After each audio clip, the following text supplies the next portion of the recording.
Alright, how's it going, guys? We are doing turbo stuff.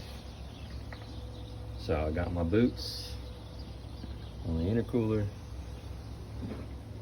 This one was easier to slide on, so that's why I used it. Got the hoses routed, it's all bolted down.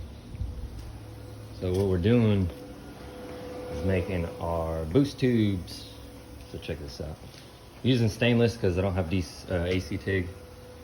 And stainless will work out just fine. So this is my initial tube, or cold side of the intercooler, or hot side. Shit, I'm all over the place today.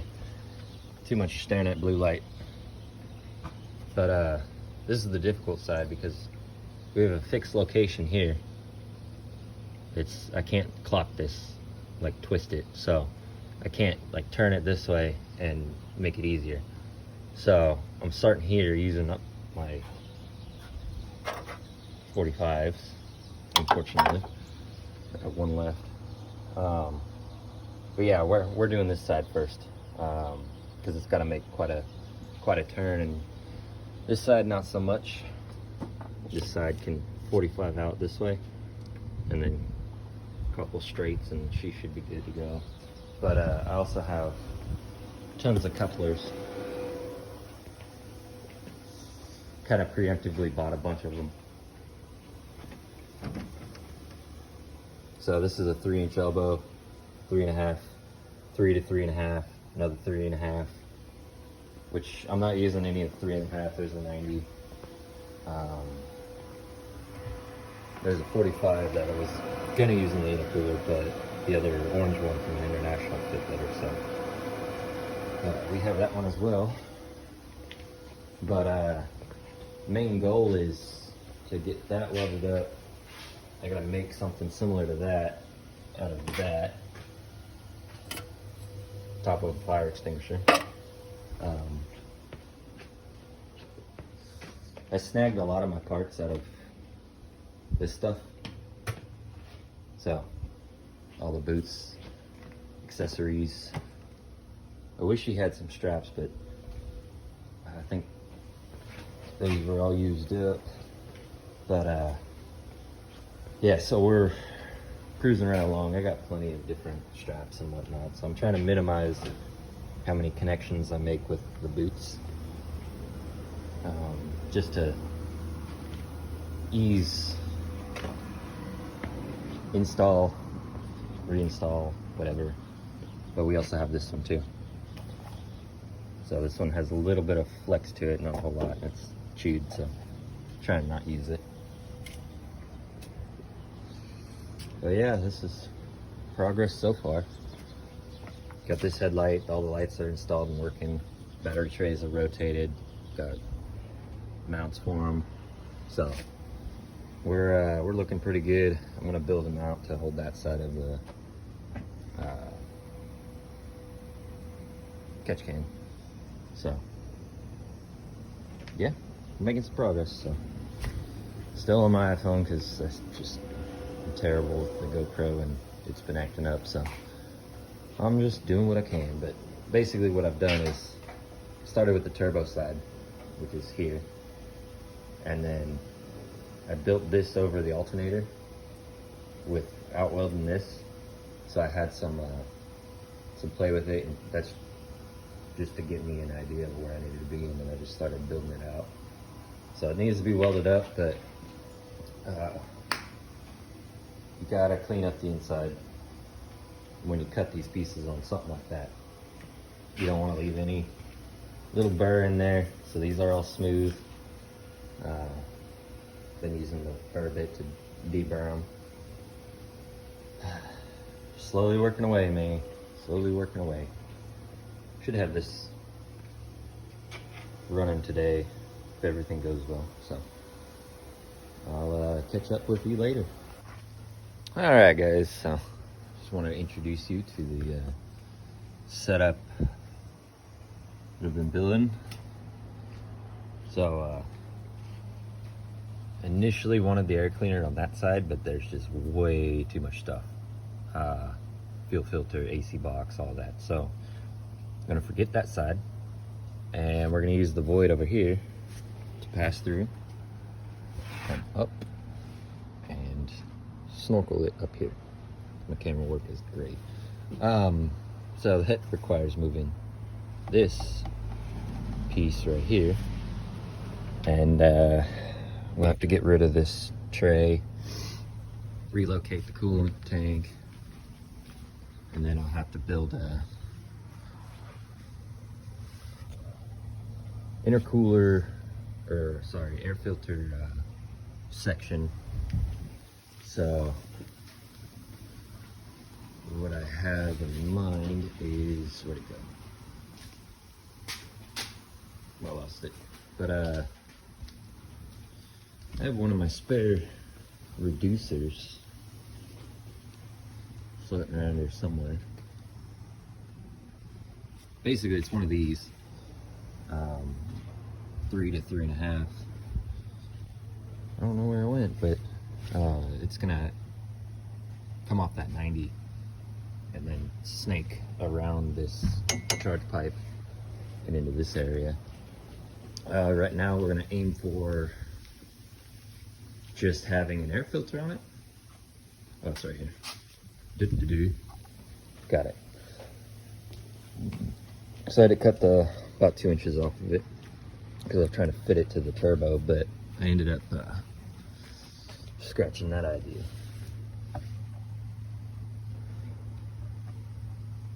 So we're gonna try and angle it somewhat. Oh, come on, stay. If it'll stay. So it's gonna look quite interesting, but it's gonna point in here because this is pretty low, so it'll come around and right into here. And I've got my size calibrator because 3.5 international, perfect for it, right? So 3.5. I have tons of room, but in here, this cooler thing, out of my way, stay right there. So if I was to come down and snake around, I have some room in this area to come above the compressor and right into the fender well. So we are gonna aim for that and hope for the best. So far, this intercooler system is working out great. All this is fully welded, nice and solid. The only section that wasn't stainless is this. It was a spare piece that I had, and it had a slight angle to it. And I didn't really feel like using up another 45.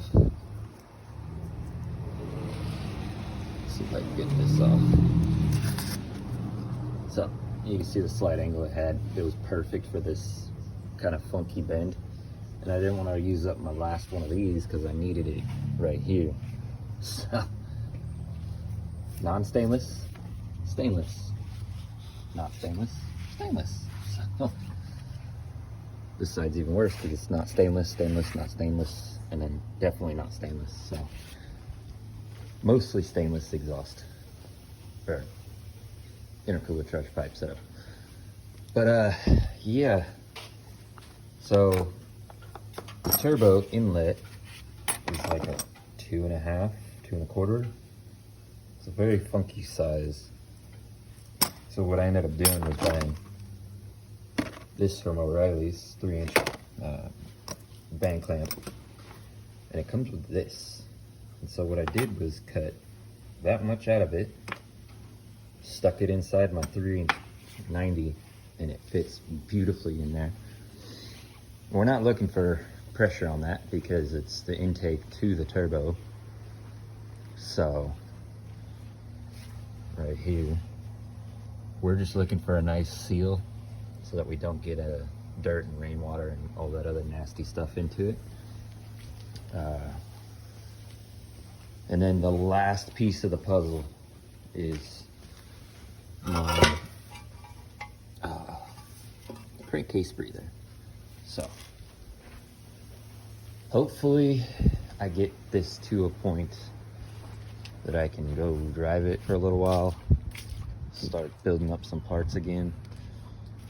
And sadly I don't have any 3.5-inch pipe.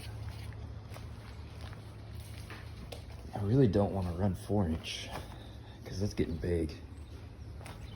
You and I have tons of 4-inch over here. Decisions. Because I'm gonna have to go to 3-inch to 3.5-inch to 4-inch, and it's gonna look goofy.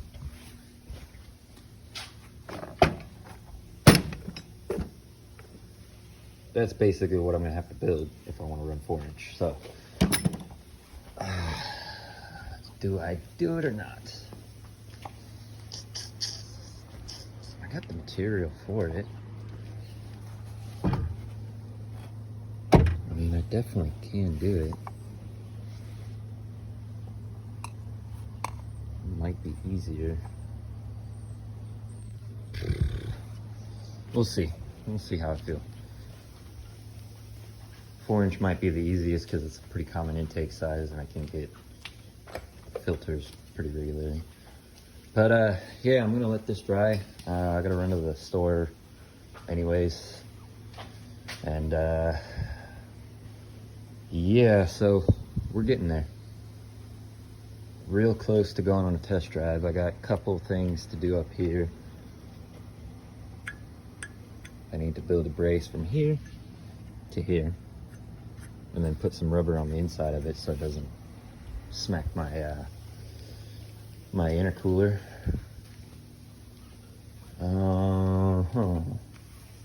Yeah, and then I gotta clean up all this because I've got a horrendous mess in here from just smashing out this all this work yesterday. So, if you have a 7.3 IDI and you don't have a turbo snail or this air filter box, let me know, because I'm not going to use it anymore. And it's all still good. I haven't butchered anything on that. I've been trying to keep it untouched because they're hard to find and they get a little bit expensive. So I don't want to put someone out of good parts. I also have the factory air cleaner. I have a windshield washer tank that's not cracked. Still has the pump. Connector, the wire's pulled out of it, but I mean, connector's actually should be still good. Either way, the wire's pulled out of it. So, there's that, and I also have a flex plate with all the hardware, spacer, and the backing plate. So, if you are looking for this stuff, I'll put my email in the description. You can email me. Also, have the inspection cover for an E4OD. So, just let me know. This is kind of junk, but if you have a need for it, then just let me know. I also have a core injection pump. That's the Caterpillar pump. So, just let me know. I'll try and do what I can with that. Yeah, if you're interested in it, just email me. I'll put it in the description. Take it easy, guys. We'll be back when I have it running a bunch of this sorted out.